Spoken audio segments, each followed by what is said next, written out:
Hello বন্ধুরা, আমার পরিবারের সবাইকে নমস্কার জানিয়ে শুরু করছি আজকের একটা নতুন রেসিপি।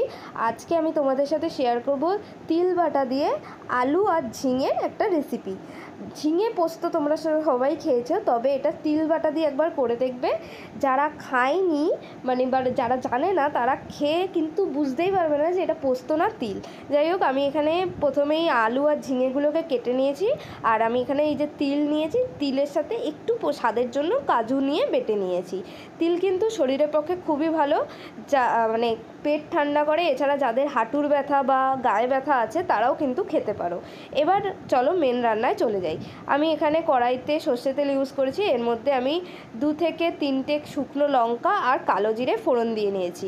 একটু নাড়াচাড়া করার পরেই আমি এর মধ্যে দিয়ে দেবো আলুগুলো, আর আলু দিয়েও একটু নাড়াচাড়া করে এবার আমি এর মধ্যে দিয়ে দিলাম এই যে ঝিঙেগুলো। এই ঝিঙে আর আলুটাকে একটু লাল লাল করে ভেজে নেব।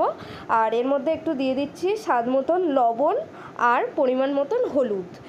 এছাড়া আমি এর মধ্যে দিয়ে দেবো একটু স্বাদের জন্য, স্বাদটাকে ব্যালেন্স করার জন্য একটু চিনি দিয়ে ভালো করে সবজিগুলোকে একটু ভাজা ভাজা করে নিতে হবে, যাতে হলুদের কাঁচা গন্ধটা যতক্ষণ না চলে যায়।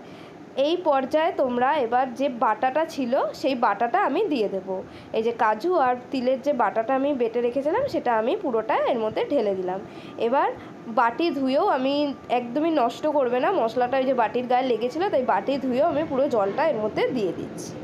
দেখো, এই রান্নায় কিন্তু সেরকম কিছু বেশি মশলাপাতি ইউজ হয় না, একদম সিম্পল, শরীরের জন্য খুবই ভালো, একদম হালকা পাতলা, ভাতের সাথে রুটির সাথে যে কোনো কিছুর সাথে তোমরা খেতে পারো।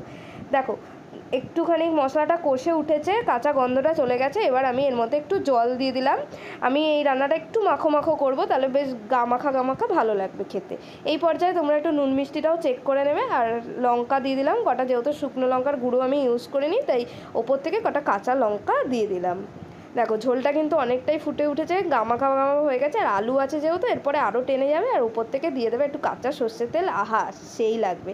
চলো, আমার রেসিপি রেডি। টাটা, সবাই ভালো থেকো।